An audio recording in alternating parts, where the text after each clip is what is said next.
So, please welcome the amazing Kellen Flukiger.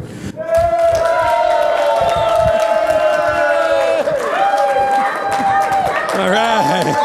All right. Okay.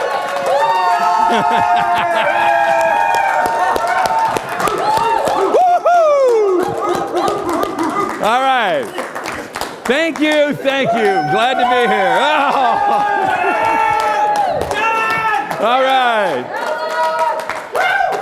And we're going to be a little bit interactive today. The first thing I'm going to do is have everybody stand back up. I'm going to mess up my life. Everybody that's on this side of the room is coming over here right now. Grab chairs and come over here. We're going to get a little kind of semicircle here so that everybody's not back in the corner. I hate this, okay? I agree with Deb earlier. The pillar's in the way. It sucks. So everybody bring a chair up here. So we'll have this kind of group. I want to be able to stand in front of you. Here, let me help. Semicircle-ish. You can have 2 rows. That's fine. Come on in. And you can have a row behind that, but I just want to be able to actually talk to everybody without, having people in the corner. Come on up, all of you. Thank you. So one of the things Deb said this morning that I really liked was about the energy of things. And energy is so important. Energy is everything. You are energy, I am energy, money is energy. Everything that you have to give your clients is about giving them energy, changing their energy, improving their lives in some way, and that's all related to that. So one of the reasons I wanted everybody up here is not because I'm filming this, but because I actually want you close enough to talk to. And so when she said that about the pillar, I thought, okay, I'm going to move everybody.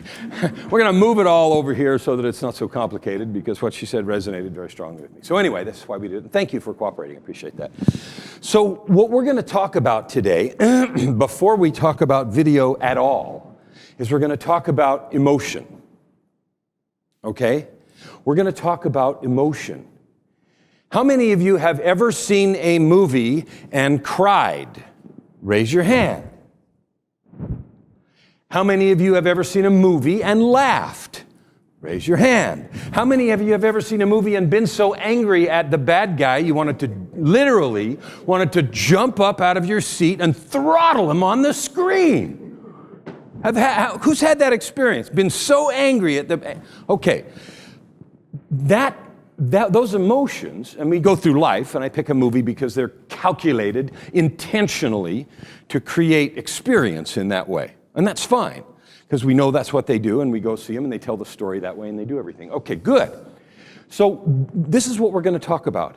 We're going to talk about emotion today. Because all of you, how many of you sell something, service or product?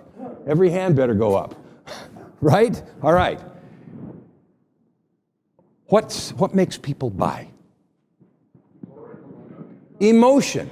Facts tell, emotion sells. Now, you've all heard that before. I didn't make it up. But it's true. Facts explain, and emotion is what motivates people to buy, because you feel like you're going to have something, get something, solve a problem, make a difference, make more money, help someone with their accounting problems. Whatever it is, but you're going to give them something. So he and I were talking a little bit at the break about accounting, and my brother is a CPA also, and also an attorney, so he's a tax attorney. But anyway, so we talked a little bit about it, and he was talking about what his product is, about helping people with the IRS. And my thought immediately was, you know what you're selling? You're selling my good night's sleep. You're selling me not sweating bullets when I get a letter that says IRS on it. Or if I did, no problem, I'll just send it off. It's no big deal. I got him on the case. That's what you're selling. You're not selling the 5 worst problems you might have with the IRS and what to do about it, right? Okay, so that's what all of us need to think about when we're selling. Okay, now this morning, and part of it we see when we see a movie like that. I'll tell you a story a little bit about a movie that made a 20-year impact on me in a minute. This morning, as Deb was talking about the building, she said the 8s or the 9s, and I'm going to screw it all up, so forgive me ahead of time.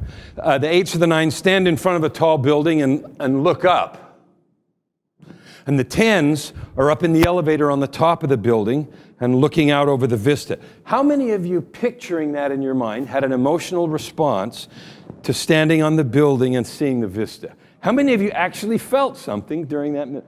I did. I breathed. I went, I could see that. I could feel it. I see the mountain. Oh, yeah, of course, the vision. Okay, and that was just from her discussing whether or not you were motivated, or I or any of us were motivated to do something.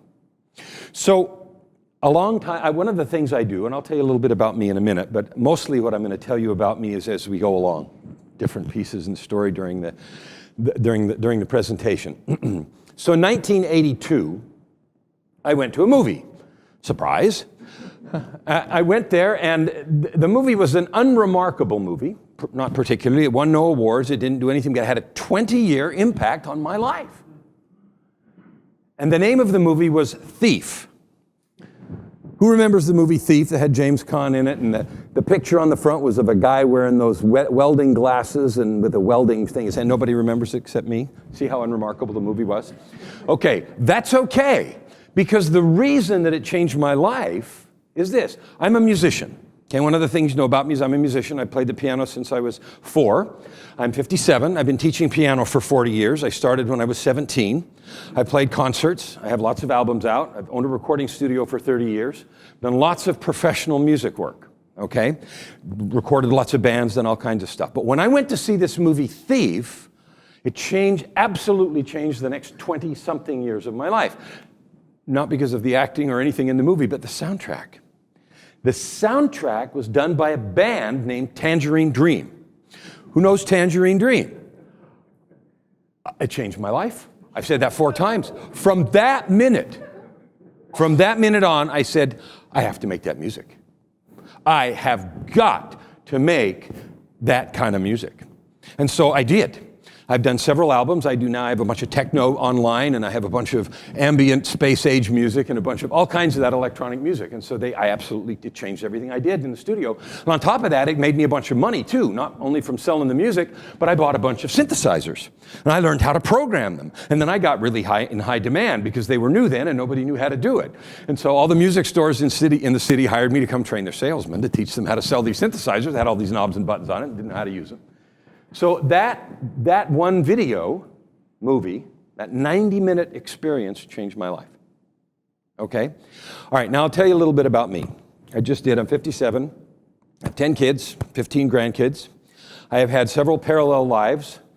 Okay? I have been an executive in the energy industry, electricity and deregulation specifically. I've spent a lot of time in front of commissions and boards. I've testified before the U.S. Congress for both houses of the California legislature. I've spent many, countless painful hours in front of banks of lawyers doing depositions and being grilled and all those kinds of bad things. So that was one life as an energy executive and deregulation. I'm a dual national. I ended up in Canada during that period of time because the Minister of Energy of Alberta hired me to come up and fix their electricity market too. Funny thing is I had a contract with the Queen. The contract said, between me and the Queen of England in right of Alberta. I never saw the Queen and anything else, but it was fun that the contract said, I have a contract with the Queen.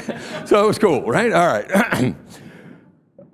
So that was one career. Another one is I've owned and operated a recording studio for 30-something years. Another one is I have martial arts background. I've done second-degree black belt, owned a martial arts studio for on and off for different years and so forth. I also paint. And I have a funny story about a painting thing, too, that I will tell you. My oldest son is also named Kellen, and he is 6'3", and he's about this much wider than I am, and he can bench press you and you and you and you and me put together, like 5, 6, 5 and change. So he's enormous. He was a heavyweight All-American wrestler in high school, and he has tattoos all over the place and bright blonde, short, cranky hair. And he did martial art or MMA fighting for a while. So there's some YouTube videos on the line with him doing cage fighting. So I paint in acrylics is another thing that I do, and I have some paintings in Canada and the U.S. And so I got this email one day from a guy in South America, and he says, "I'd like to use one of your paintings, Dr. Pedro something or other. I'd like to use one of your paintings for the cover for this album that I'm doing. And I said, "Ooh, this is cool. I like this." So we negotiated a deal back and forth, and he ended up using it. And about a week later, after I sent him the email saying it was okay, I got this email. "Man, I'm glad I asked permission." And I had to think about it for a minute. And then the next night I said, "I went on YouTube and I saw your video." And I started laughing, of course, because that would be my boy. In the front of my boy's Facebook page is him in all of his tattooed monstrous glory on top of some guy. You know, I mean, hysterical. So I wrote him back and I said, of course, that was my oldest boy. About 7 years ago, I retired from 30-something years in electricity, exactly 30 years, actually. And I started coaching. And what I did as an executive and consultant is I created and mentored high-performance teams. And high performance is the word because the electricity deregulation was new. A lot of the software was new. The market structure was new. There was lots of manipulation and lots of people went to jail over that stuff and the whole Enron debacle and all that kind of stuff. So I was right in the middle of that. I was on Governor Gray Davis's staff in California and right, like literally in the middle of all that. And the meeting that they depict in the movie, The Smartest Guys in the Room, I was actually in that meeting in his office and all that kind of stuff. So all of those things I participated in. I retired from that and started coaching. So I do a breakthrough leadership results coaching program. I have personal coaching programs, all kinds of stuff. But that's not what I want to talk about today. Because what I discovered for entrepreneurs, which are all of you, and business owners that are trying to increase the reach and power of their marketing, most of them don't do very good at video. In fact, I own the website whyyourvideomarketingsucks.com. Okay, and the reason that I bought that is because 90-something%, I did a count one day and made up a percentage, but 90-something% of the video online is actually not very effective. Okay, it doesn't mean you can't understand the message, or you can't understand the words, or it doesn't even mean that the content isn't good.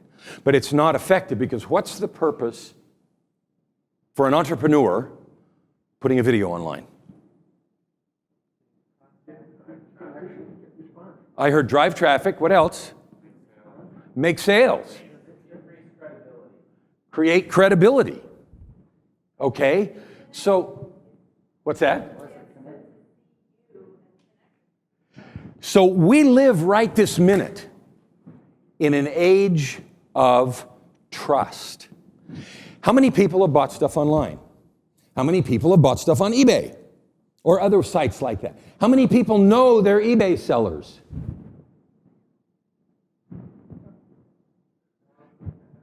One or two, okay, I'm not saying nobody ever knows anybody, but you buy from places online all the time. It used to be that you went in a store and you met the clerk, and a few years even before that, you maybe knew the clerk, and you know, all those kinds of things. It's not like that anymore. You have to buy things now based on trust.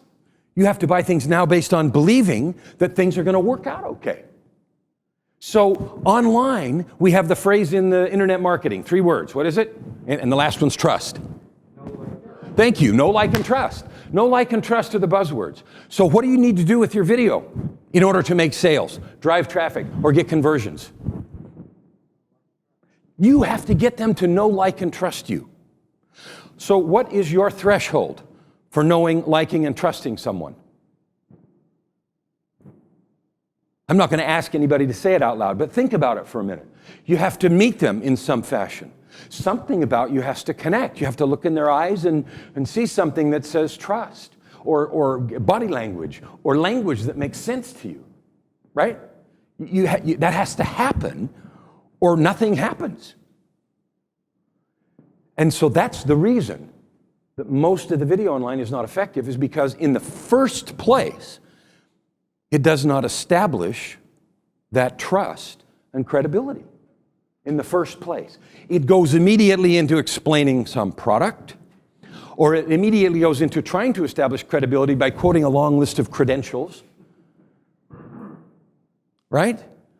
So I have a client who is a gal who works with women who have intimacy. She's an intimacy coach. And it's a very delicate subject because the reasons for their struggle are different. Some of them have pain, some of them have, and I've learned all this from her, more than I ever knew, and that's fine, about pain, about intimacy, and some have baggage and history issues and things that happen to them and all of those kinds of things, right? And so her first videos were explaining all of the things and the issues around this intimacy problem and how she could help them. Now, if you are someone who has struggled deeply with a delicate problem that's hard to talk about, and you already know all of the symptoms, signs, and problems, how interested are you in listening to a video that's going to recount those for you? How impressed are you with it? It doesn't do anything. So they're not going to say, oh, I got to have this. I got to have this. This is going to help me. It has to connect with you in some fundamental way. So we started over, and I said, you have to tell me, why are you doing this? What is it that is in you that makes you want to do this for these people? And then so she recast her whole thing and actually told her own story and what happened and why she's doing it, and now it's much more powerful, much more connected, and so forth. So I'll give you another example. I have another client who is a fellow who is about my age, a little bit younger, 52, and he's working with a doctor. And the doctor's product is a product that helps menopausal women, I'm not picking on the women today, but that just happens to be a couple of them, with their hot flashes and pains and struggles that they're having, okay? And so I said, how's your video? You have video? Yes, I have video. Great video. Oh, good, how's it converting? Well, it's kind of spotty. Oh, okay, can you tell me who does the video? Well, the doctor does the video. Oh, okay, great. What does he do in the video?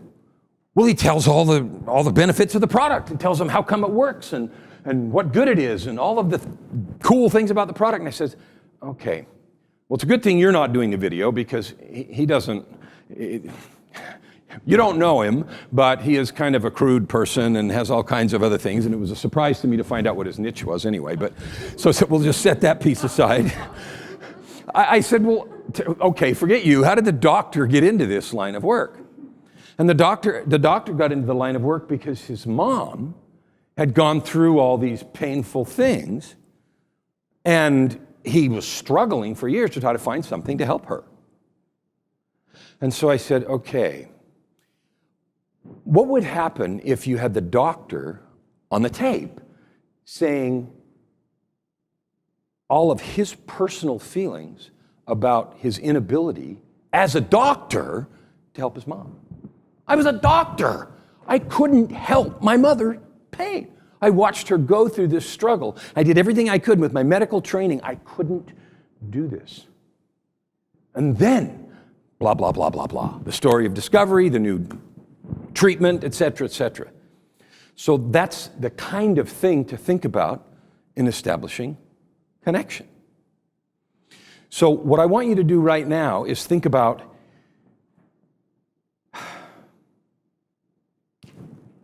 I'm going to move it to the next slide. Okay, we're going to talk a little bit about money. How many people are here to make money? Just checking to see if your arms work. No one's here to, you're not here to make money? Are you here to make money? I didn't see every hand go up. I just assumed everybody was here to make money in some fashion. If you're not, that's fine. You don't have to be here to make money. We're going to talk a little bit about money. Okay, and I call it Money 101, and this is going to be really obvious. Okay? The first thing we have to do, you all mentioned all these things. We have to get some leads. They have to come from somewhere. We turn them into prospects. Okay, prospects turn into clients and clients turn into cash. If you haven't been living under a rock, and none of you have, you know that video is the most effective kind of marketing online. It's more effective than any other kind, and there's a reason for that. It's not a mystery. Now, how many of you know, in your mind, I'd like you to think right now, if you doubled the number of leads or prospects, what would that do for your business? Think about it right now. If you took the number of leads and prospects that you have and doubled them, what would that do? All right, now I want you to turn to your nearest neighbor right quick and just say, each of you, in one sentence, this is a 2-minute thing, not a 10-minute thing, what would doubling the number of prospects do for you right now?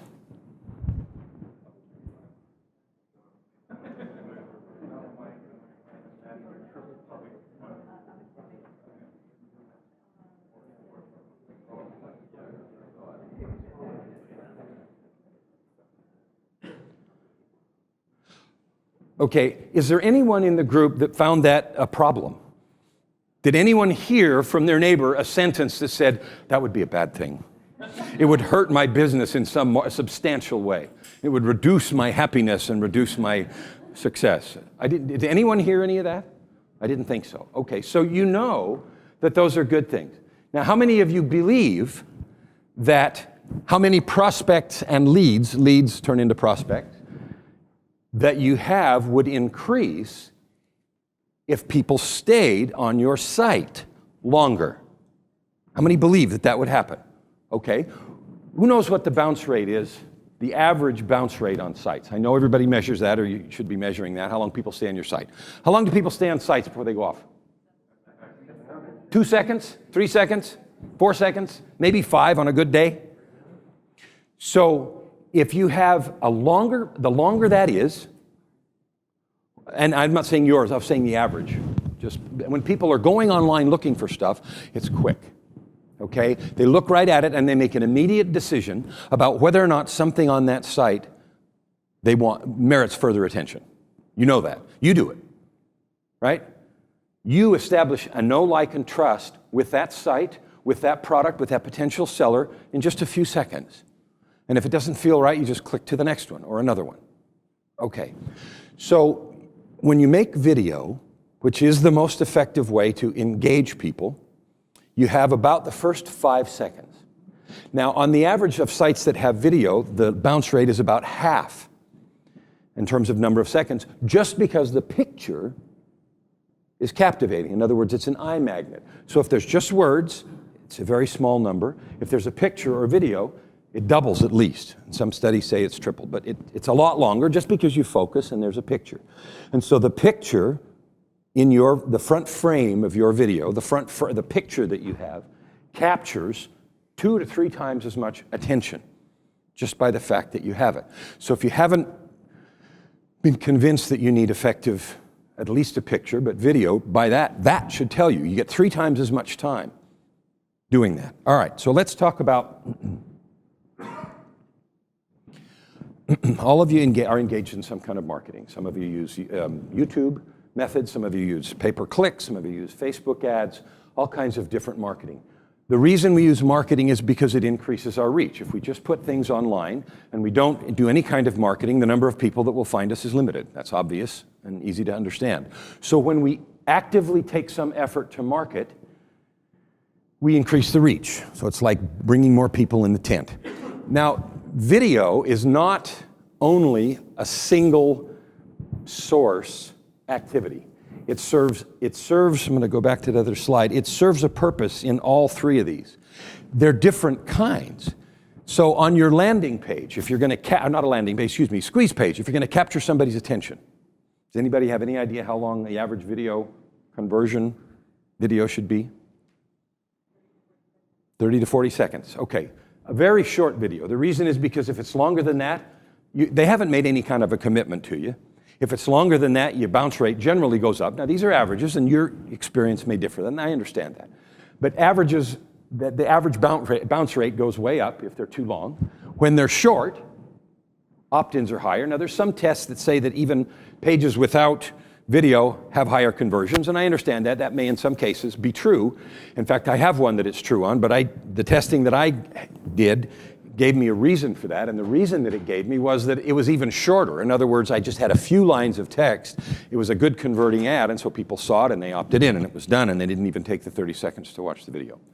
My point in going back to this slide is that video is effective and important in each of these stages. Okay? Different kinds of video, how long it is, short for capturing leads, when you've got them turned into prospects and they're actually on your list already and you're trying to teach them something or take them to a sequence of 2 or 3 videos to have them buy a product, then that's a different kind of video, and what you do and the style of presentation differs in all those. But the important thing is to do them and to do them well, because if you don't, your competitors are. Okay? Okay, so you know marketing increases your reach. You know that targeting amplifies your marketing. Targeting means knowing your avatar. How many of you know exactly who your ideal customer is? A few. All right. Knowing exactly who your ideal customer is, let's talk about that for a minute, is a critical piece of this, and here's the reason. If you're creating, whether it's a written message or particularly a video message, and you don't know who you're talking too broadly and you will not connect. So let's go back to my doctor friend and a client and him redoing that video. If he didn't have in his mind a picture of his mom when he was making his video and talking specifically to the aches and pains and problems associated with that condition, in that way, it would not be effective. If he talked about health, or if he even talked in general about, the issues surrounding menopause, like he was, it was not very effective. When he changed it, it was much more effective.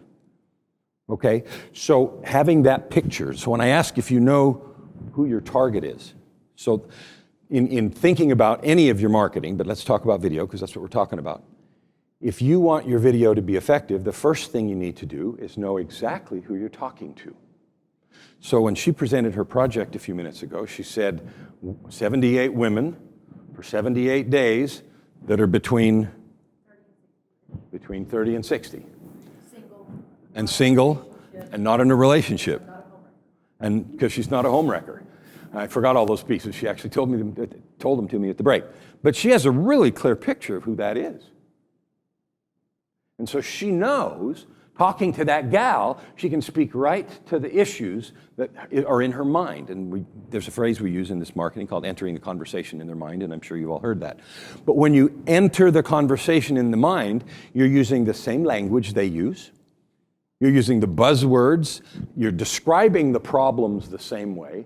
And the reason video, and we're going to talk about this in each step, the reason the video is so much more important or so much better and more effective is you communicate with the facial expressions, with micro expressions, Ken talked about that earlier, just a slight difference in how our face is. We intuitively know how to read all that, right? And we intuitively understand what's going on in somebody's face. So how many of you have ever been in a room and you have not been looking, you've been facing away, and you know that someone's entered the room? There was no noise, it was quiet, and you know someone's entered the room. You know that. Okay. On top of that, how often have you had the experience where after they've entered, you still haven't looked at them, you know whether they're happy or angry? Because they bring something in the room, the energy, right? You know this. All right. That's not even with the benefit of looking at the face. That's just with the energy surrounding their entrance, the energy fields that we all carry around. And just because we don't understand exactly how those work, and just because we can't describe them in precise terms, doesn't mean that they aren't real, and that more importantly for you, that people make decisions based on those things. They make decisions about whether or not to hire you or buy your stuff. Okay? And so understanding first that that's true, and then second of all, figuring out what to do with it, and then three, how to control it for you so that you make effective use of that is critical. Okay, so targeting amplifies marketing. So let's give a funny example here. We all drive cars. If you're going to create an ad for a car, do you think in the language of that ad, you would have different language selling a car to a 60-year-old than you would to a 20-year-old? What would happen if 20-year-olds on YouTube or on Tumblr or on Instagram saw your images and ads that were aimed at a 60-year-old? How effective would that be in bringing people to your car dealership? It's laughable. When I say that, you laugh at it and you say, that's stupid. Of course not. You see commercials on TV that are aimed at a particular demographic. On the other hand, a 20-year-old has a certain expectation about a car. Maybe it's the budget. Maybe it needs to cost a certain amount. Maybe it's an excitement. Maybe it's sexy. Maybe whatever it is that aren't really particularly interesting to someone who's 60, who's just maybe looking for reliable transportation and has moved on at a different time in their life and they're not really interested in those buzzwords. So we target, advertising is targeted all the time. So when you write your copy, or when you make your video, or when you write your copy for your video, and we haven't even touched the presentation part yet, which is what the power, where the real power is. You have to think about the demographic, who you're talking to. And what are their languages? What is their language? What are their buzzwords? What makes them excited? Okay? All right, good. And the third thing is the obvious that we talked about already. The powerful connection makes you trusted. So let's talk about powerful connection. What creates a powerful connection? Let's just have some ideas, some words. What creates a powerful connection? Say that again? The magic of rapport. The magic of rapport. What is that? So let's get more specific. What creates it? You have powerful connections with some people, and some people you meet and they turn you off right away and you don't want to talk to them anymore.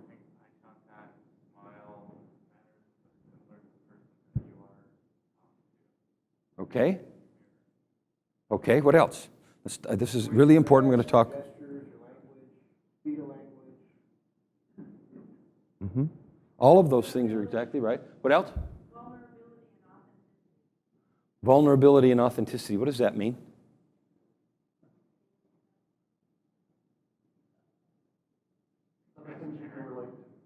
Things you can relate to. I'm stopping and I'm making you think for a minute because I actually want you to think about you. When you meet somebody, what makes you lean into that person emotionally? Or? Coming out with your energy. Okay, energy.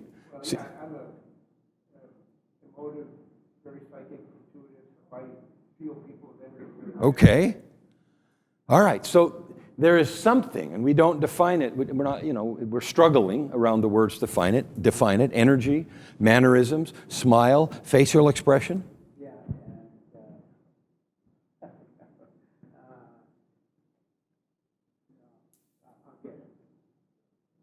It has to do with your facial expression, your mannerism, what you're doing, and others.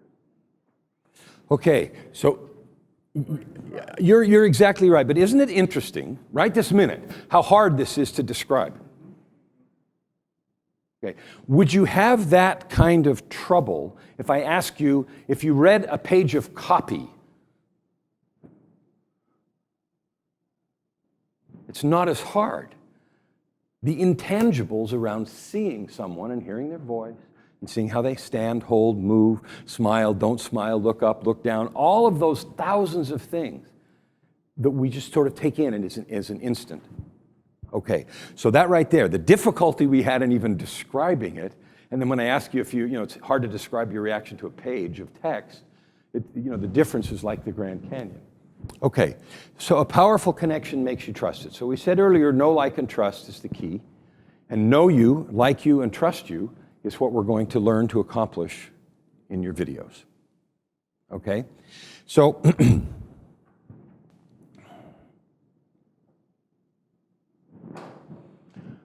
the fastest way to a powerful connection with someone that you do not know, particularly in the business world, and I'm not saying there aren't some exceptions for other things, but in the world that we're talking about right now, is to have effective video.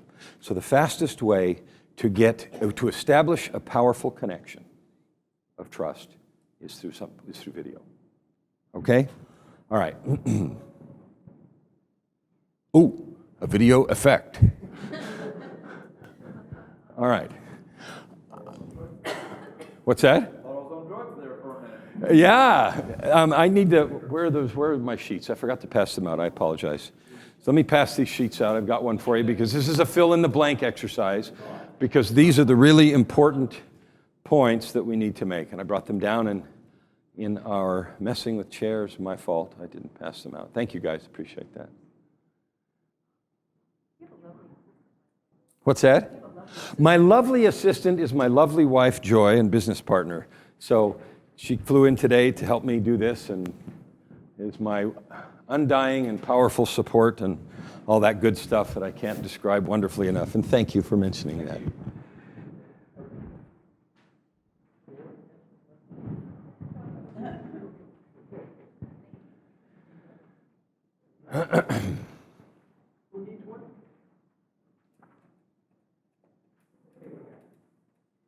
All right. So now we're going to talk about how to make power video. We're going to make video that makes a difference, that makes people trust you, that makes them look in your eyes and believe that you're telling the truth. okay? Because that's what you really want. If you look at a video, and if you think about a movie and you get involved with a character, if you look at a video and you look in their eyes and you feel like, you believe in your soul that they're telling you the truth, you'll buy from them. I mean, assuming you need the product, okay? Or assuming that it solves some problem for you. I'm not talking about trying to sell ice cubes to Eskimos. Everything, so I usually start the thing with this conversation, and I didn't. So let's back way up and draw a great big bowl around this whole thing.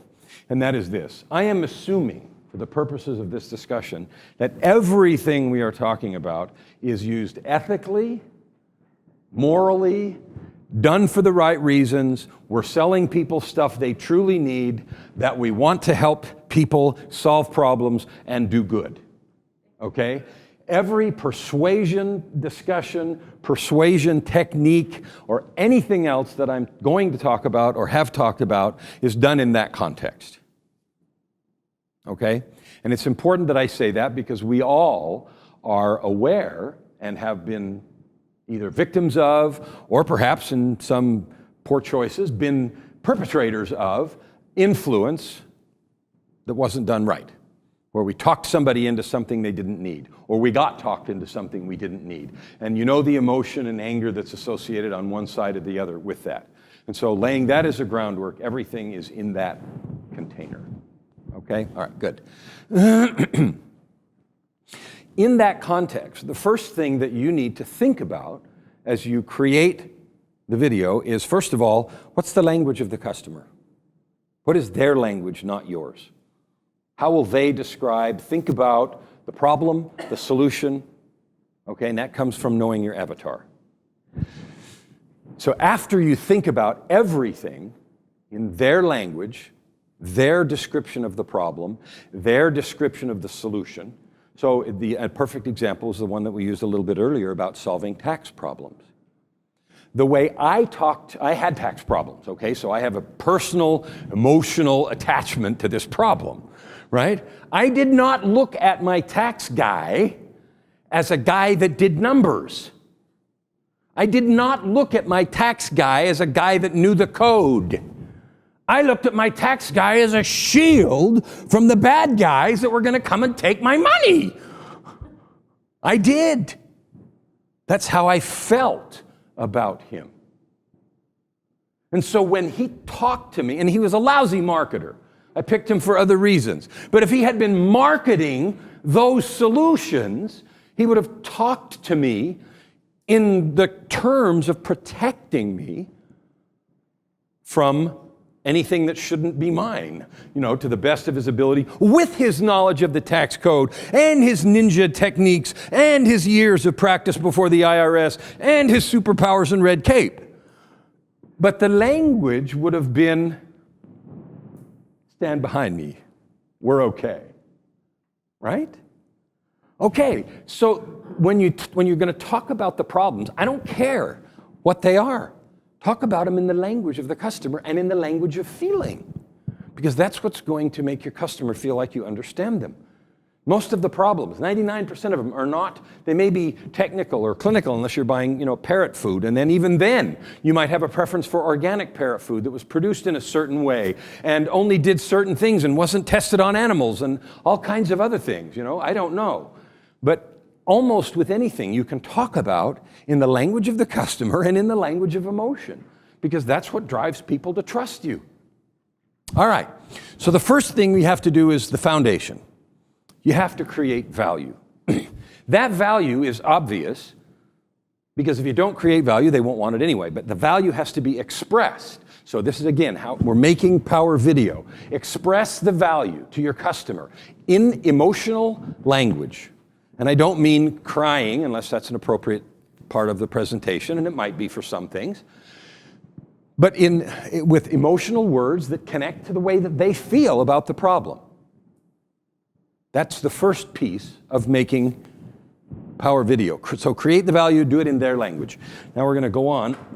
The second part is after you have created value, so you've explained in your emotional language and with emotional power words what the problem is so that they recognize it and how your product solves it. how you actually will, but not how it solves it, again, in the clinical words. But I'm going to get the IRS off your back, I'm going to protect your assets, and we'll take care of this, and we'll have it done in 60 days. I love it. I'm done. 2 months from now, I'm home free. I don't have to think about this anymore. He's going to protect as much as I can. Maybe I owe him a little bit or whatever. But I've got somebody in there that's going to make sure that's minimized, it's all okay, and somebody that knows the rules, and we're in good shape. Or stop being a jerk magnet. I love the website, by the way. Quit being a jerk magnet. Quit being a jerk magnet. Right. All right. Quit being a jerk magnet. The same kind of thing. The emotional feeling around having been a jerk magnet. They may never have thought of themselves as a jerk magnet, except in their private chambers, where they ask the question, how the frick come have I always attracted these bozo losers and I can't stand it anymore? What's wrong with me? Right? Stand you up at the senior prom. That was part of her story. Okay, so that language, you get into their head, get into their heart. And then you create the value, and you create the value. The value is, you will never do that again. You will never have this experience again. So I got a job. In my energy years, I went to Canada. I told you that. And I'll tell you a little bit about the interview. So I went to the interview with the Minister of Energy. The minister is an elected official. He's a senator, effectively, so they elect a group of members of the Legislative Assembly. They call them MLAs. So the high-ranking MLAs are appointed to different cabinet ministers. It's like the secretary of something or other in Washington, right? So the Minister of Energy comes and interviews me, and all these other people have interviewed me and everything else. Now, this is right after 2001. They'd had blackouts in Alberta. They'd had market manipulation. They'd had hundreds of millions or billions of dollars stolen, transferred between generators, and market rules abused and all kinds of stuff, which is why some of the Enron people went to jail and some of all that stuff. I didn't tell you this one piece. The first Enron guy to go to jail was a friend of mine. His name was Tim Belden, and he used to work for Portland General Electric. He was the first guy convicted. Sad. Anyway, so what do you think I told the Minister of Energy? I know your market rules better than anybody. I absolutely know how to design an electricity market, which is really complicated because electricity can't be stored. It has to be produced the minute you use it. It's the most idiotic thing to deregulate anybody could possibly imagine because it's all real time. But we did it anyway in some places. Okay, here in California too. No, I didn't tell him any stuff about his electricity rules or any of that kind of stuff, or prices, or even how much money he'd lost. You know what I told him? Murray, and I'm from California in the US, and I wore jeans to work and whatever, right? And I said, dude, and I did say dude, dude, I can tell you two things. No one will ever BS you about anything again. The second thing I said is, there will come a day when I become inconvenient. When that happens, I will resign. I had the job in 3 seconds. End of story. That's all I said to him. How come? The Minister of Energy doesn't know anything about electricity markets. Almost nobody does. It is so complicated. I used to make emergency flights to Washington, D.C. and draw pictures on the board in front of Dick O'Neill, who's their chief economist, explaining how come all this stuff worked or didn't work. And I would cover rooms full of whiteboards with this stuff. And it was so bad that one day we had another emergency that was the emergency of all emergencies, and we didn't have time to fly to Washington. And so we got on the phone to ask for an emergency filing. And these are laws. So we're asking for them to invoke emergency powers to change the laws for this and that and the other. So this is like serious business involving hundreds of millions or billions of dollars. And I want them to do it because I got on the phone and said so. So Dick O'Neill, who I'd come to know quite well by then, he said to me, Kellen, what are you going to do? Where's your whiteboard? And I said, Dick, check your fax machine. Because what I'd done is I'd gone on our whiteboards and I'd drawn all the equations and all the crap all over the room, and I'd taken pictures of all the whiteboards and faxed them to him. Okay. So the accountant's laughing the loudest, right? I love it. No, I'm just talking about the equations. It's funny. I'm just picking on you. Thank you. I needed that. It was beautiful. It was perfect timing. Anyway, so I created value for the Minister of Energy. The thing he needed to know, the reason they even did the search was that it got so bad that their retail rates had doubled. They carried a balancing account for 4 years, doubling people's electricity rates. It was a mess. People got thrown out of office. The politics got complete upheaval over it and all this other stuff. And he had been told all kinds of stuff, and they put this big stakeholder committee together about what are we going to do to solve this problem, and all these stakeholders, and they did this, churning politics, you know how it all goes, for a year. And you know what they told the minister? Minister, number one recommendation, you don't have anybody here in the province that knows anything about this stuff. You need to fix that. So they did a search for a year, North America wide, and I ended up being the hired gun. So I went up there to do that, and that was what I was addressing. Dude, nobody will ever BS you about any of this stuff again, I promise. Just like that. And so I solved his problem. I created value, and it was the value he wanted. So the second thing we talk about is distinction. Now, electricity is a perfect whipping boy here because one electron's the same as another. It's all the same. So if you sell a product, now, quit being a jerk magnet is a very differentiable product because you've got a unique name. But if I'm selling parrot food, unless I can create some distinction, it's really difficult. Now, I thought all electrons were the same. Okay, you would think that all electrons were the same, but in the course of one of the hearings, I have to tell you something that I heard that's going to make you wonder about who you elected for politicians. So I'm in the middle of a hearing, and all these people are asking me these questions. And one of the ladies, who was a senator, this gal, conferring and all this noise and the chambers and gavels and all this stuff, right? She wanted to know, and it has nothing to do with the meltdown of the electricity market, but she said, are electrons that come from nuclear power plants radioactive? And I said, I'm not going to tell you the dialogue in my mind, right? What? No, the dialogue was, holy shit, where did they find this lady? Okay, but what I said was, I couldn't restrain this. All right, what I said out loud was almost as bad. I said, you know what? And I probably did this, That's like asking if the electrons from a hydro plant are wet.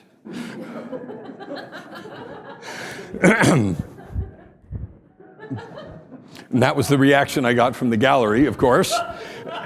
And Madam Senator did not look amused, but I did it anyway. All right.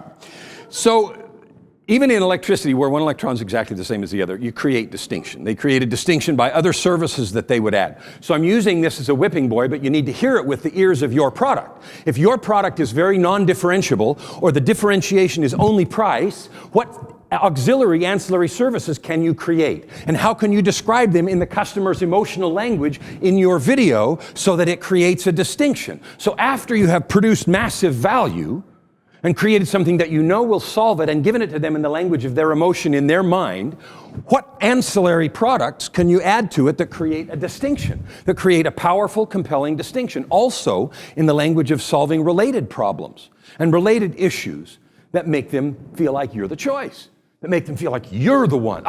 This is the one I've been looking for. That's the feeling you want. People go through, look at different advertisements, and you've had the feeling, you look for a car, you look for something, and all of a sudden you have this feeling, this is the one I want. Huh? Yeah. You do that. All right. So after you create value and you figure out how to create the distinction, the third piece is then you become what? You become the choice. You become the choice. So you create value, you add a distinction so that you become the choice. Okay? Now, we're going to talk about how to do that. There are 3 parts to video. The first part is the creation. You create the video. I call this sometimes the technical part. It is the setup, it is the background, it is the lighting, it is the colors, it is the angle, it is the camera angle, it is the shots. If you're doing a very simple one where you're sitting in front of an iPhone, that's fine. Quite often I get them that's got all kinds of distracting stuff in the background. Sometimes it's distracting stuff that makes the camera go in and out of focus when it's got autofocus, so you can see the camera shifting a little bit, the lens doing that kind of stuff. And so all of those things go into the technical part. So the setup, which I use as a generic catch-all term to mean background, lighting, colors, clothes, all of that kind of stuff. The second part is the sight. And by that I mean the actual video itself. What's the resolution? What's the frame rate? You know, what are you going to do with it? Are you going to mix it with other video? Is it a one-take video where you sit down and you say, today I'm going to explain to you, hopefully not, but if that's what you do, it's going to be a one-take, and you're not going to edit it, and you're not going to do anything. That's okay, you might make those. That's fine, particularly for a marketing strategy that I'll talk about later, and they're very effective. So the sight part is the actual technical piece of the video. You may or may not need to worry about that, again, depending on what you're going to do with it. Okay, if you're going to edit it with other video, then you have to worry about how much has it been compressed and will it match the other, frame rates as a shot with a different camera and all that kind of stuff. The third part is the sound. Sound is how many of you have seen countless videos that sound like people are in a barn? They're talking in a big room and there's all kinds of reverb and echo. It's distracting. Sometimes you can't really understand what they're saying very well. And in any case, it looks very hokey because it sounds like you're in a big bathroom or something talking. Now, this is the creation part, and I've just spent a few minutes talking about it, but it is actually the easiest one to fix. Okay? Now, I had a guy that does technical video stuff for a living chew me out on my website or on my Facebook page for talking about video and saying that was the easiest one to fix. He said, what about those of us that make our living doing that stuff? And I said, well, that's the point. The point is, you can hire this done. You can hire this done. Okay, you can find somebody to help you answer all those questions, to give you some advice about background lighting setup. You can get some inexpensive light kits. You can get a decent camera for not very much money that can solve all of those technical problems, and you can get a cheap lavalier mic. This one's not a cheap one, but you can get a cheap one that will solve the bathroom sound and all those kinds of problems. Those are not difficult to solve. The technical problems are easy, despite my pissed off technical friend who got mad at me for saying so. Okay, and I answered him very nicely. I said, you're missing my point. I'm talking about something else, and then went on to explain the issue. And the issue is going to come up in a minute. So this is the first one, and it is one of the reasons many videos fail and fall down. Focus, sound, all of the kind of stuff we talked about, but it's the easiest to fix because you can hire this done. Or you can solve it yourself without spending a lot of money. Okay, you don't have to get a big fancy camera or a big fancy light setup or a green screen or white screen or anything else. You just have to be careful and mindful about how you choose. Okay, all right.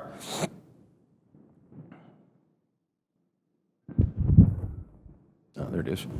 The second part is the core. The core of the video is the actual message. Okay? There are three parts to the core. And I could have called it message, but then it wouldn't have had a C on it like creation. So I did that on purpose. So it would have all the words that start with C. And so you can guess ahead of time that the one that's going to appear in a minute probably starts with what? C. Yes! So smart. All right. So the first part of the core is what I call the catch. We call that the hook. That's the 5 seconds we talked about that you have. You have 5 seconds to catch their attention. If you don't say something in 5 seconds, not everybody, but there's a good chance you'll lose them because they've got other stuff to do. I can't remember the statistic, and Daryl stepped out of the room, but he would know. There are some 72 days worth of video uploaded on YouTube every second. Something like that. It's some impossible number. Okay, and that may not be exactly right, and if he tells you a different number later, believe him. He's not here. He was the guy that's sitting in the back with the blue t-shirt on. He's a friend of mine. Anyway, but it's an enormous number. And so people click, click, click, click, click, click, and if you don't catch them in the middle, catch them in the first 5 seconds, you've lost them. So you have to have a good hook. The content in the middle has to be chunkable, actionable, and clear. Chunkable means it's in sections. You know what I mean? It's clear, easy to understand pieces. It's actionable means it's something somebody can go do. And clear means they can understand it. So you give a good hook, you get their attention. I tell you to do 3 things. Put your shoelaces in, tie them carefully, and have a nice day. That's chunkable and actionable content. I mean, I'm being silly, but you get the picture. It has to be easy and understand. You don't try to get them to do 12 things. If you're going to teach a longer video, and you can, there's 40 and 60-minute videos appropriate, but it certainly wouldn't be appropriate to do a long video for a capture page, and not very appropriate to be one longer than 3 or 4 minutes for a landing page after that to start with. You may be, like if you're inviting them to a webinar, for example, or if you're introducing them to a topic, and then you say, if you want some good content, go here, and then you might have 3 20-minute teaching videos or something like that. That's fine. And the tone that you use, well, we'll talk about that in a minute. So that's the content. It has to be clear, chunkable, actionable. I said those in a different order, but that's the 3 pieces. And the third one is what everybody knows, a call to action. You have one single specific call to action. One and only one specific single call to action in any video. Just one. Ask them to do one thing, and ask them to do it directly, exactly, and specifically. So for example, go to the box below, enter your name and email, and then click the big yellow Let Me In button. That clear. I'm serious. Put your name in the first line, email in the second. Please, your best email, because that's where I'm going to send your gear or your password or whatever. And then click on the big yellow Let Me In button and do it now. You're laughing. It will double your conversions. Okay? Or some large number, depends on the... Okay, that's a statistic. All right, so that's the core, the catch, the content, and the call to action. Okay? This is the second easiest part to fix. Okay? This part you can also get a lot of help with. You can hire a copywriter. You can work through copywriting courses and get yourself decent at copywriting, but it's very fixable. Depending on your talent and skill, it may be harder than the creation part, the technical, but those 2 are the easy ones to fix. Okay? They're easy to fix. If you really know your avatar, then you know what your content is. And if you think about it for a minute, you know exactly what you want them to do. If you want them to buy, then you say, put your credit card information in the space provided and click Buy It Now. There's nothing wrong with that instruction. Because if they're to that page, that means they've come through the other qualification processes. They're interested in you. They've come that far. Okay? All right, and then you do that. So that's the second part. And I've set those up as the 2 easy ones on purpose, because the one that is the hardest to fix and the one that is the reason most of the video online is bad is the connection. This is the one where people fail most of the time. The connection is the attitude, authenticity, and assurance or certainty. Okay? Attitude means, what is it like to interact with you? What does it feel like to talk to you? Do you feel good? Is your attitude one of caring, concern, if that's appropriate, depending on the message? Does it feel real? Am I talking, what's your attitude? What is the attitude that you present to your customer? Are you arrogant? Are you frightened? I'm stopping for a big long pause for effect. Because most people, everybody knows, the public speaking is rated consistently in surveys as the #1 fear. We've all heard that, right? I can't remember what the percentage is, but it's astoundingly large, and even many people fear it more than death. So what is wrong? Why are we afraid of public speaking? Huh? Why? Why are we afraid of it? Huh? Judge? Rejection? Criticize? How we receive it? All right. I summarize it in 2 words. App. We're afraid of our appearance, and we're afraid of our performance. We are afraid that we will look stupid somehow, that we either did something wrong, or that we somehow looked silly or fat on video, or that we're going to be unattractive, or something is about our appearance is repulsive or distracting. Distracting first, worst of all, repulsive, right? And the second is performance, that somehow either what we say won't make any sense, or they won't understand it, or worse yet, they'll understand it and think we're stupid, right? So those are the two things, appearance and performance. Now this right here will explain to you how I get to the video part from the general breakthrough coaching and other work that I do. Because I have found that the appearance and performance issues that surround a willingness to produce video are the very same things that block us much of the time from doing the things that we know we should do. It's not that we don't know what to do, it's that we don't do what we know. And the reason is because we're afraid we're going to look stupid online to our friends, whatever it is, or that we're going to perform poorly. Now, there's lots of other words you can put underneath that. But there's enough similarity there that I found that in helping businesses addressing their online video and getting them to be rock stars on video, and we'll talk about how to do that in the third part here in a minute, that I was also able then to coach them in much larger and more significant areas like the ones that Deb talked about, energy and so forth. So it was a doorway. It was a doorway to get to that. That was very effective, is very effective, because everybody knows they need to be doing video, and everybody's afraid of it. Now, the funny part about video is that when you do public speaking, if you stand up in front of somebody and you give a speech, dee-dee-dee-dee, and I completely blow it and I look like an idiot, after I leave the room, it's over.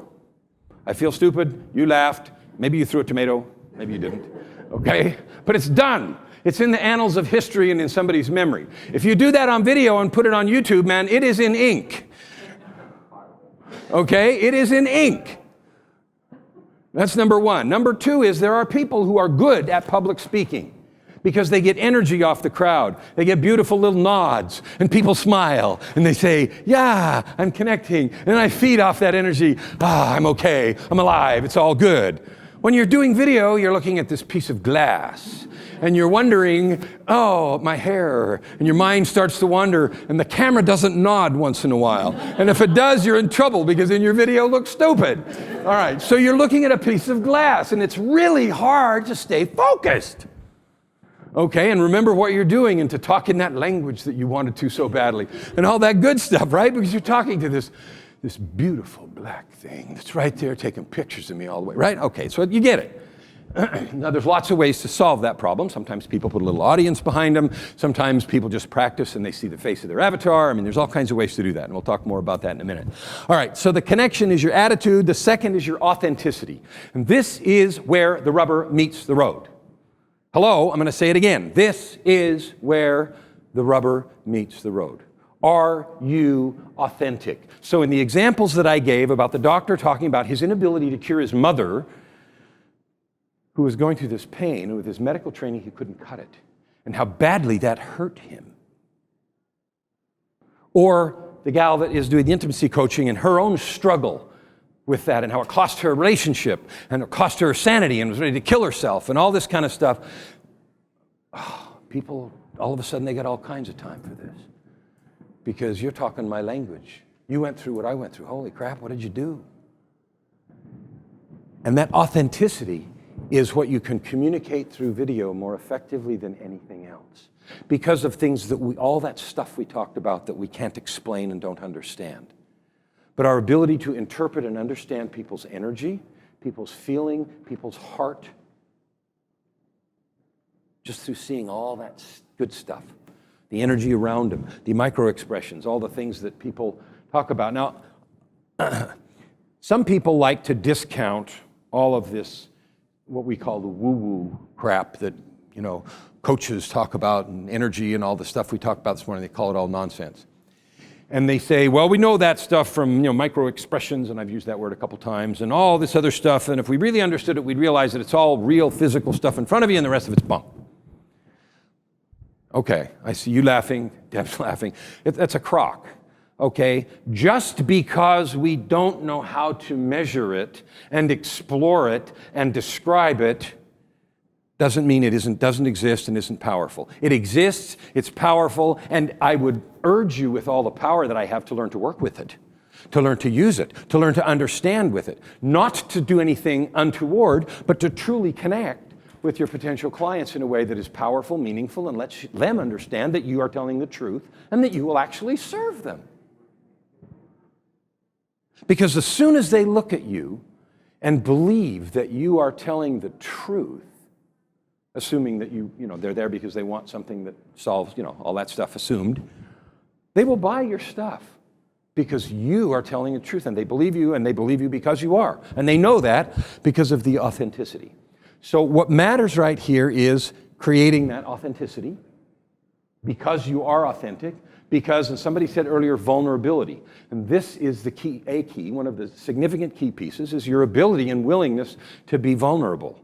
Being vulnerable means telling your own story about the doctor, telling your own story about relationship problems, telling your own financial situations, telling your own circumstances where you have been down and taken the hero's journey and gone up and what you struggled with and went through, not in general platitudes, but sometimes in specifics. And you alone, depending on your niche and your customers, have to understand how much detail is appropriate and what's necessary to create the connection. But willingness to do that is the first thing. And second is the ability to do it in an authentic way. And that ability is blocked almost all the time because we're afraid of it. We're afraid either that our story isn't good enough, that we're not worthy, that they won't believe us, it's not important, or all of the reasons that you can think of that are sort of different versions of that somehow it doesn't cut it. Or that it's somehow going to harm us, and if I tell my story, somebody will think badly of me because I had financial trouble, or I went bankrupt, or I was an alcoholic, or whatever it is.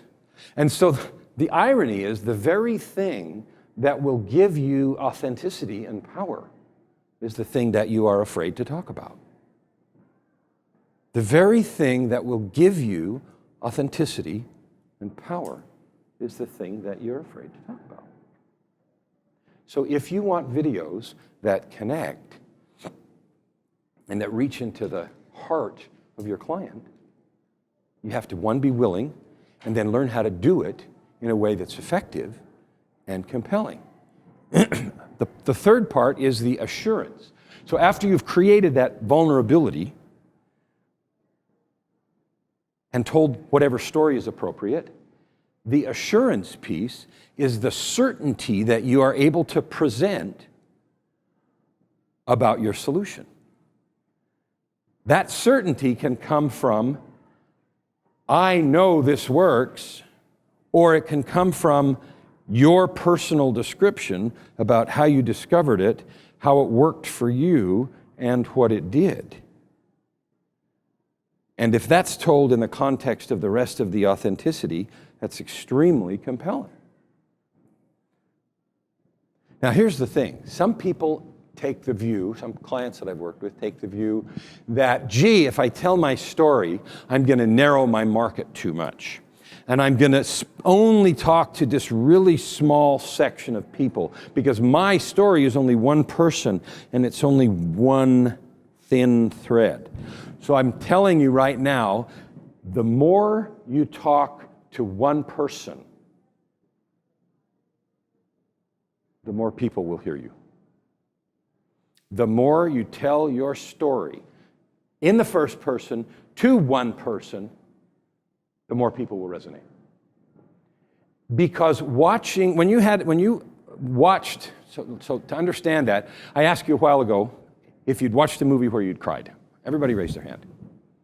When you watched a movie that you cried, were you worrying about whether or not the person sitting next to you was crying? What were you thinking about?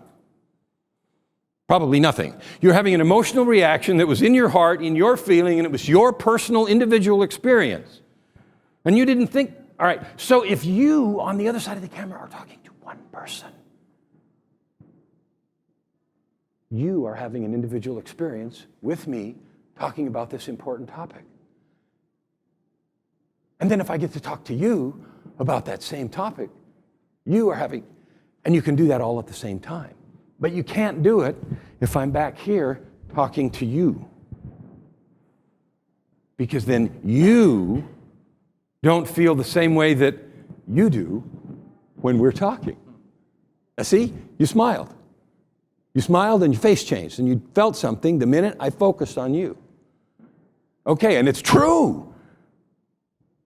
And so the point here is this piece here is the win. Okay? This will overcome some deficiencies a little bit in some of the other areas. These will not, no matter how slick they are, overcome this deficiency. So that's why it's the hardest one. That's why it's the most important. And unfortunately, it is the one that we are the most afraid of, because deficiencies in these other areas don't have a reflection on our worth as individuals and our ability to, that we're embarrassed about or anything else. Well, I don't understand these camera things. I'm not worried that somebody's going to think I'm an idiot because I haven't studied up on video cameras, or that I'm not a great copywriter yet. But we do have this whole emotional baggage around this other section. And so that's the one that's the hardest to do. What's that? A video that is like homemade looking. Uh-huh. Most of the time outperforms corporate. And that's true, provided that. Right, because that's Okay. Assuming the connection, then I agree. Because if someone has done a corporate slick-looking video, then someone's always going to ask in the background, gee, I wonder if they paid the actors, and I wonder if, all these other questions that might come up. Okay, now that doesn't mean, and I don't want to pretend that it means that we should all, do bathroom-sounding videos that look like they were shot on a shaky camera, okay? We don't need to do that. Cameras are cheap enough, video is cheap enough. Help in these other areas is easy and cheap enough to you can at least get it decent. But I am not suggesting, and thank you for saying that, because I am not suggesting in any way, shape, or form that you need to spend a ton of money, buy an expensive video camera, go hire a bunch of, buy a bunch of lights, buy a background, and do a bunch of complicated stuff. You don't. You don't. You can add some of those features later if you like, but the key is this. The key is the connection.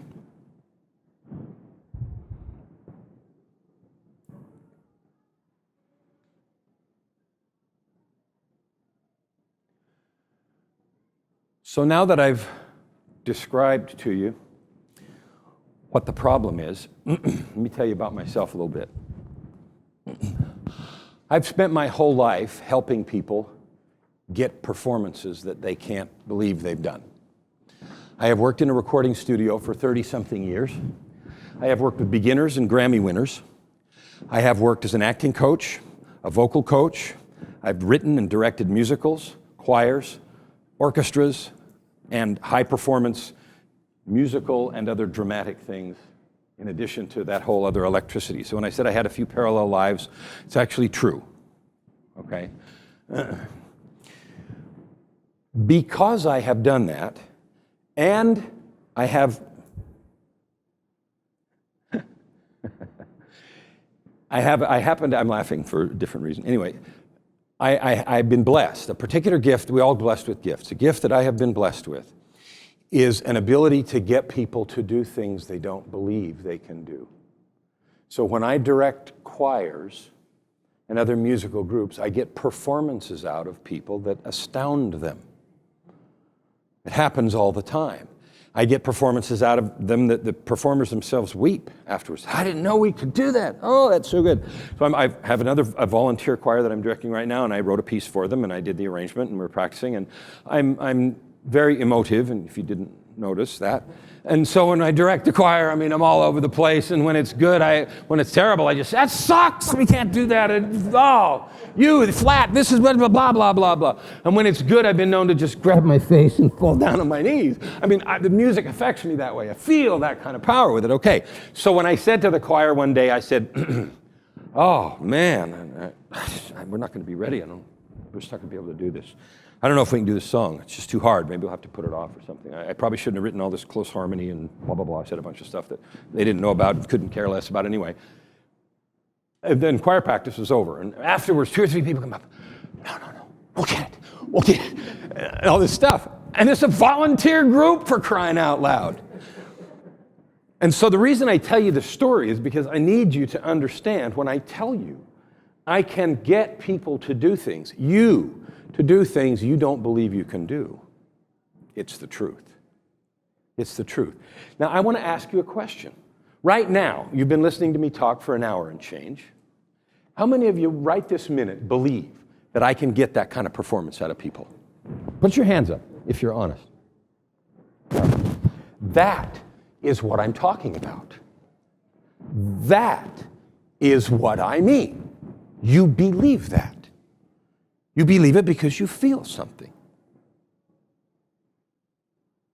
Now, I promised I'd tell a funny story, so I'm going to tell a funny story to make you laugh before we go into the opportunity. One of the things that I've done is, you may not believe this about me, but once upon a time I was a complete introverted bookworm nerd that didn't know anything about how to make friends, influence people, or get a date. Okay? I spent my high school years in the library reading the Encyclopedia of Chemical Technology for lunch. And it was so bad that when I graduated from high school, the librarians gave me an old worn-out copy of the Handbook of Chemistry and Physics, which is about this thick, okay, because they bought a new one, and so they gave it to me. I had started messing with chemistry when I was in the 6th grade, and my parents bought me one of those chem labs, you have in the garage. And my father eventually built me some shelves and a fold-down table, and I would make all kinds of stuff. And of course, like some nutcase, I began to be infatuated with what? Explosives, right? And some of the things that I did in the garage would have now landed me in jail. But in an earlier, more permissive time, and I grew up in California. I was born in San Francisco and raised in the time of the, riots in Berkeley and the whole 9 yards, right? Been there, done that. In fact, there was a book called The Anarchist Cookbook.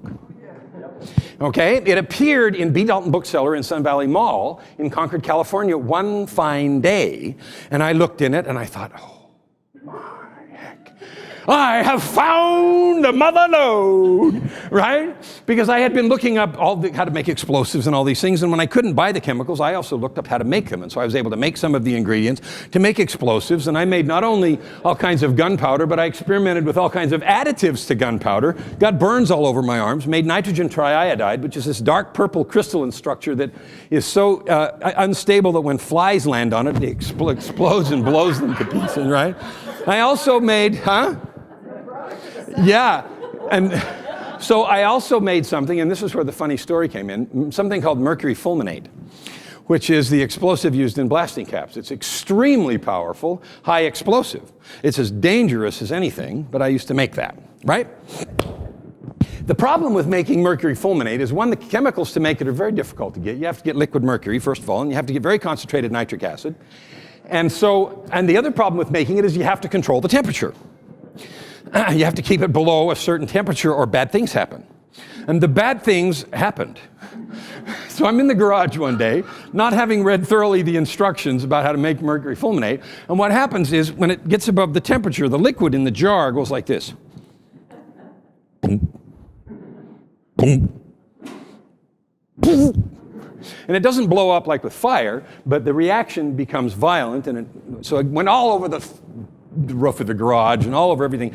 And that would be funny, except for you're talking about concentrated nitric acid. And so that's dangerous, damaging, lethal, and a whole bunch of other stuff. So mostly it was on the roof. So it was mostly just black wood up there. And I can't remember the story that I told about it, but it must have worked because I never got my chemistry set taken away. And my dad, bless his soul, didn't know what I was doing. And so I would ask him for chemicals, and he would go to the chemical supply house and buy me stuff that only people over 21 could buy, right? So here's the story. The story is, in high school, we had to take high school chemistry, right? And I was the lab assistant the year before I took chemistry, and when they finally took chemistry, they took my grade out of the curve because it didn't count. So because I was the lab assistant, I had access to all the chemicals in the lab. So one day I decided, I'm in the laboratory there, he had all this beautiful stuff, and I was going to make some mercury fulminate. And I made, you make those little M80s, you've all seen those little explosives, right? Yeah, okay, well, with gunpowder, they're explosive enough. When you make an M80 the same size with mercury fulminate, multiply that by about 10. I mean, blow a hole in the ground like this, right? I used to make them, okay? And no, I actually didn't. It was too hard to get the mercury. The mercury and the concentrated nitric acid made it a non-economic proposition. But otherwise, my entrepreneurial side might have started then. Anyway, so here's the story. I'm in the chemistry lab, making this stuff, and the timer now, bell goes off, right? And going, oh crap, next class is social studies. Okay, so I took the flask of reacting components to social studies, and I just put them over my jacket and put the thing in there, sitting in the class. About halfway through the class, all of a sudden, I hear this. Boom. And I thought, and again, I won't do the dialogue in my mind. Oh, crap. I have about 5 seconds. I wonder what I should... grab the thing, ran out the door, run across the yard, boom, threw it in the bush, boom!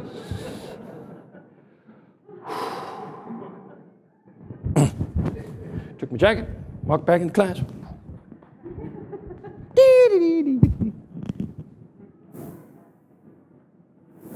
The teacher...